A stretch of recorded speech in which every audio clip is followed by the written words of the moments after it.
Amudara tumanidan munoyigilik masalasi cheklangan joy rahbari To'lboyev Muxtor bo'laman.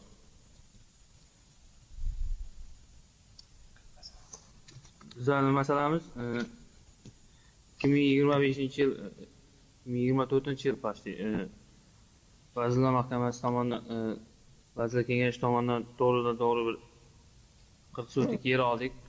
Avtomobillarga xizmat ko'rsatish sohasi bo'yicha elektromobil, ya'ni benzin, gaz zapravkalar bo'yicha. Shuni hozir qurilishga tayyor, hamma narsani hujjatlarni qo'limizga oldik, uje ekspertizadan o'tkazdik hammasini. Endi bizlarda muammo bo'lib turgani, hozir energetika vazirligidan Qoraqalpoq gaz aytyapti, ruxsatnoma kerak sen qurilishni boshlashing uchun deyapti. Gaz metan zapravkaga ham? Ha. Ruxsat bormi gaz metan zapravkaga? Gaz metan zapravkaga ruxsat yo'q gaz hozir. 205-sonli qarorimizga asosan. Yo'q, gap qarorda emas.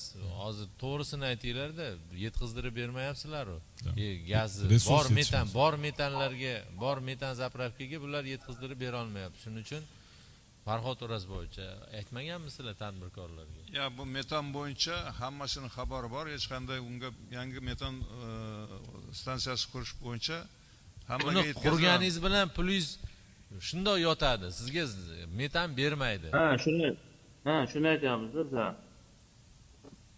Shuning uchun bizga hozir xat kelibdi, nega qurilishni boshlamadingizlar deb. Bu yer qurilishni boshlamaslik kerak. Nimaga hokimiyat aytmaydi? Hokim degan hokimning xabari bor, inishlar bo'yicha mo'g'ullarning ham hammasini xabari bor, tadbirkorlarga ham bu masala bo'yicha aytganmiz. Hech qanday metan zapravka qurilishi o'tgan yildan boshlab taqiq qo'yilgan, hech qanday ruxsat yo'q.